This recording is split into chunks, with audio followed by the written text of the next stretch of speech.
जय हिंद प्यारे बच्चों, सभी को सुप्रभात। जैसे हम आप लोगों को बोले थे कि क्लास 11th जैक जो इस बार 27 को एग्जाम है ना, सबके लिए जो बोले थे कि हम एक सीरीज लाएंगे 10 का, है ना। जिस तरह संजीवनी बूटी का जो काम करते थे, है ना, हनुमान जी द्वारा लाया गया लक्ष्मण का जान बचाया, उसी तरह हम 10-10 सीरीज का 10-10 क्वेश्चन का एक सीरीज ला रहे हैं जो आप लोग को वो संजीवनी क्या काम करेगा।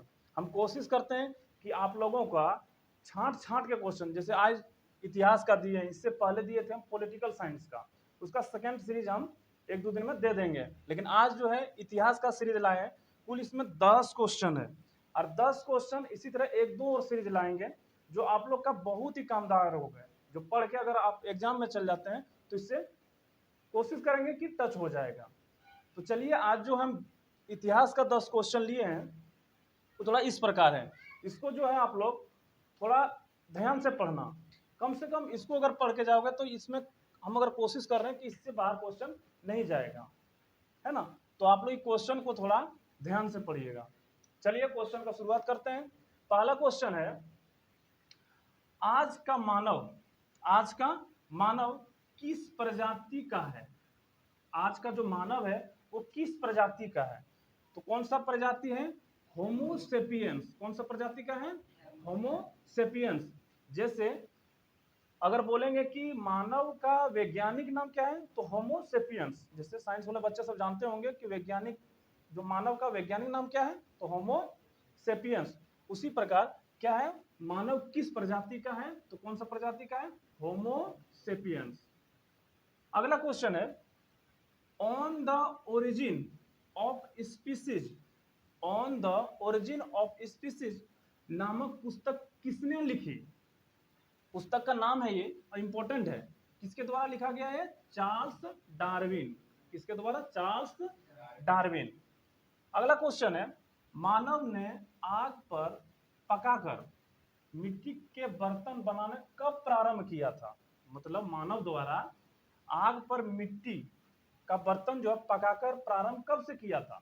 जैसे आज हम लोग जाते हैं, जो मिट्टी का घड़ा बनाते हैं ना, तो हम लोग जाते हैं तो क्या करता है, आग में पकाता है, इसके बाद हम लोग को देता है, कच्चा नहीं देता बर्तन। तो सबसे पहले प्रारंभ कब किया था? तो प्रारंभ किया था नवपाषाण काल में। कब? नवपाषाण काल में शुरू किया था पका के बनाने का मिट्टी। अगला क्वेश्चन है, जैव उद्विकास के सिद्धांत का जनक किसे माना जाता है? अगला देखो इसको ध्यान से, जैव उद्विकास के सिद्धांत का जनक किसे माना जाता है? तो किसको माना जाता है? लेमार्क को।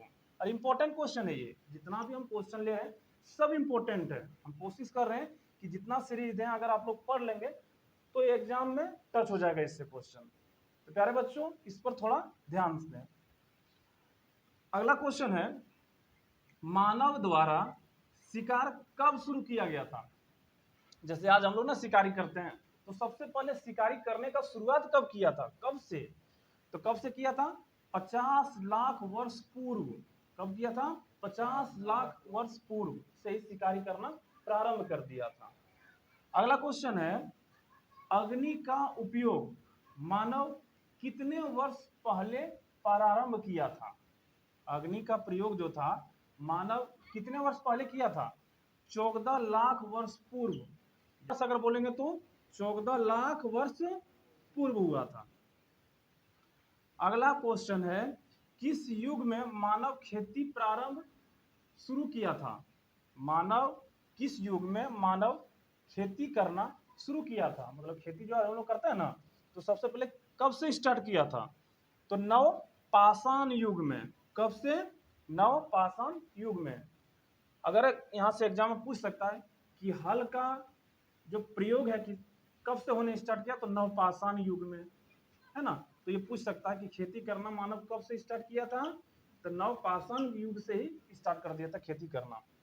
अगला क्वेश्चन है, विकासवाद के सिद्धांत, ये बहुत बहुत इंपॉर्टेंट है, ठीक है। विकासवाद के सिद्धांत की रचना किसने की? ठीक है, विकासवाद के सिद्धांत की रचना किसने की? तो किसने किया था ये? Charles Darwin. किसने? चार्ल्स डार्विन ने किया था। अगला क्वेश्चन, आदि मानव के दो प्रमुख औजारों के नाम थे। देखो बच्चों, आदि मानव जो था ना, तो उसमें दो औजारों का प्रयोग किया जाता था। आज हम लोग औजार का क्या प्रयोग करते हैं मानव में? तो गणसा था, गणासा और छेनी। गणसा तुम लोग देखे होंगे कि गांव घर में देखा होगा कि थोड़ा टेढ़ा रहता था हथियार, तो उसको गणसा बोलते थे। और कौन था? एक छेनी। तो आदि मानव का दो औजार कौन कौन था? गणसा, एक छेनी। अगला क्वेश्चन है, मेसोपोटामिया सभ्यता के लोगों की लिपि क्या थी? मेसोपोटामिया एक सभ्यता था, जैसे हम लोग सिंधु घाटी सभ्यता है ना, उसी तरह एक मेसोपोटामिया सभ्यता थी। उसका लिपि क्या था? लिपि मतलब क्या होता है? जैसे हम लोग का हिंदी लिपि है देवनागरी का, उसी तरह उस समय जो था क्या लिपि था मेसोपोटामिया के समय में? तो किलाक्षर लिपि। क्या था? किलाक्षर लिपि। प्यारे बच्चों, आप लोग का जो बुक में है किलाकाट है, किलाकाट नहीं, किलाक्षर लिपि था उस समय, किलाक्षर लिपि था उसमें। किस समय? मेसोपोटामिया सभ्यता के समय कौन सा लिपि था? किलाक्षर लिपि।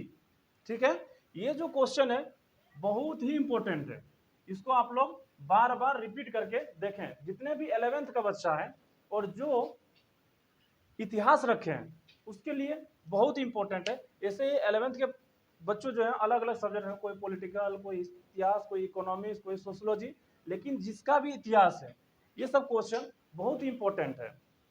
ठीक है, और अगला हम इसी तरह सीरीज एक दो और लाएंगे जो बहुत ही निचोड़ कर लाएंगे और इतिहास का कंप्लीट कर देंगे। इसी तरह हम लाएंगे पॉलिटिकल साइंस का, इसी तरह लाएंगे इकोनॉमिक्स का, इसी तरह ज्योग्राफी का। और ये सीरीज जब तक आप लोगों का एग्जाम नहीं होता तब तक हम कंटिन्यू प्रोवाइड कराते रहेंगे। तो कृपया चैनल पर बने रहें और अपने प्यार चैनल पर दिखाएं। और एक क्वेश्चन जाते जाते आप लोग को पूछते हैं, जो कमेंट में लिखिएगा, मेसोपोटामिया सभ्यता कहाँ है, कहाँ था ये? मेसोपोटामिया सभ्यता जो था किस देश का था?